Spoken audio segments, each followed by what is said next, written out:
So let's deal now with this concept of herd immunity. What it is, what it was in the pre-vaccine era, natural herd immunity, and what it is in the vaccine era.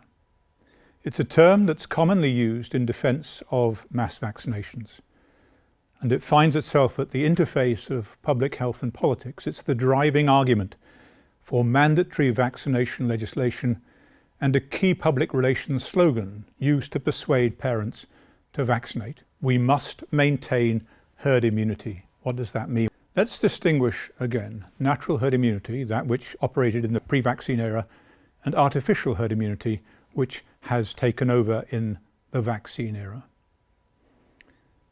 Understanding natural herd immunity, let's define initially what natural herd immunity is at a functional level of population protection. What factors contribute to natural herd immunity? What does it mean against the changing landscape of measles disease over time? How does individual immunity contribute to herd immunity? What is the contribution of the collective individual immunity to a population level that protects? In other words, how do the individuals who are immune or not contribute or not to the protection of the population, and what is it that they're protecting against? Let's define that first of all. In the pre-vaccine era, herd immunity was the presence of adequate immunity in a population against a specific infection like measles that operated to protect those at high risk of serious infection, to avoid that serious infection and consequently reduce serious morbidity and mortality from measles. In other words, historically, natural herd immunity has not operated to prevent measles, but rather to permit it at a time and in a way that it's least harmful, and thus leading in the host to improve survival, good health, and the benefit of lifelong immunity. So what are the elements of natural herd immunity? We've looked at their relationship to exposure, to the dose or intensity of exposure and the age of exposure. We've looked also at what Claude Bernard described as the terrain, that is the human host, the fitness of the human host to deal with the infection, including nutritional status. So who's at high risk of serious infection? Who do we need to protect, and therefore who is protected from serious infection and death by natural herd immunity? Measles, as we've learned, is more dangerous at the extremes of age, in the very young and adults, than when the disease is experienced in childhood after the first year of life.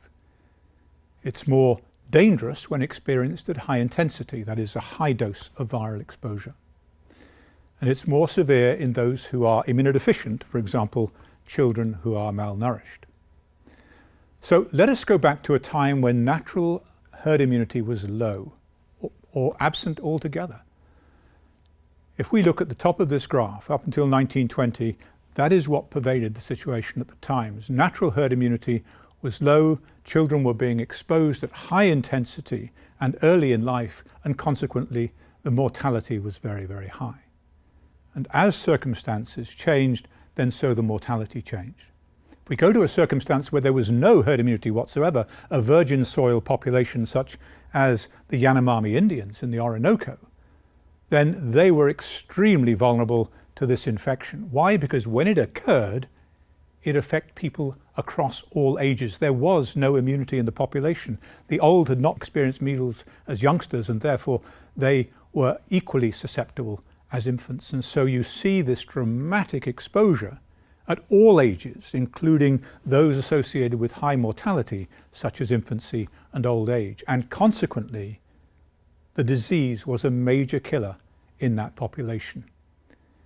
The terrain, Claude Bernard's terrain, poor nutritional status, and this is seen with vitamin C deficiency in Australian Aborigines by Dr. Archie Kalon-Kerinos, who wrote in his book Of Every Second Child how, in fact, it was during vaccination campaigns among the Aborigines in New South Wales that exposed this extreme sensitivity to the vaccine, a very high rate of adverse reaction and death associated with vitamin C deficiency.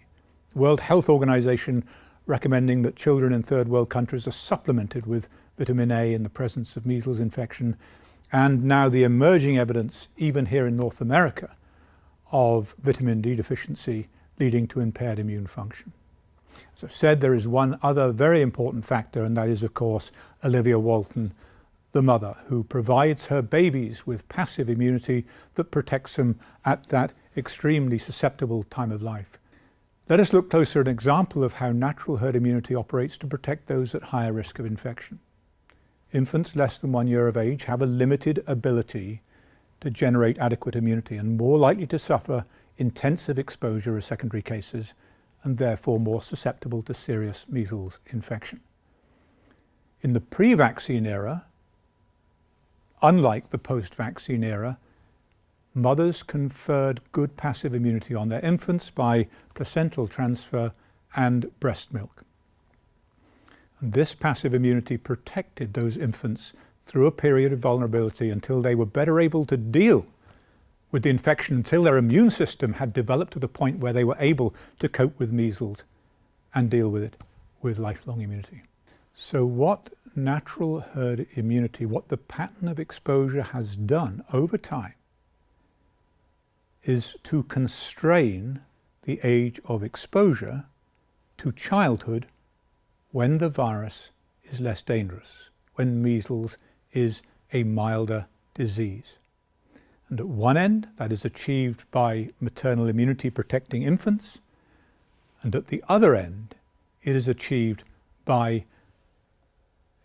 mass epidemics of measles, ensuring that everyone has measles during childhood.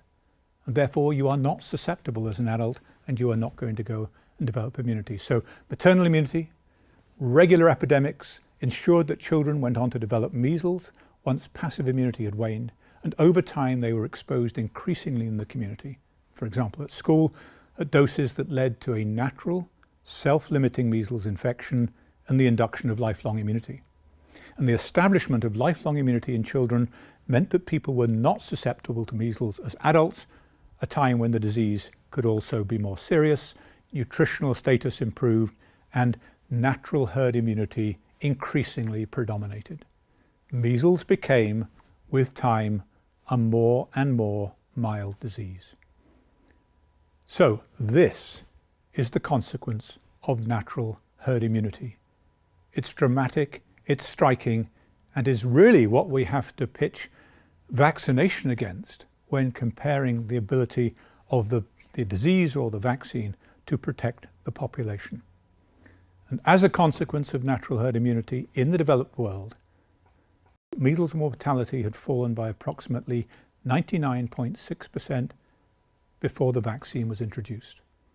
And a fall in serious morbidity, that is not death, but serious outcome from the disease, will also have paralleled this fall in mortality, since, as we can reasonably assume, mortality is the more extreme end of morbidity.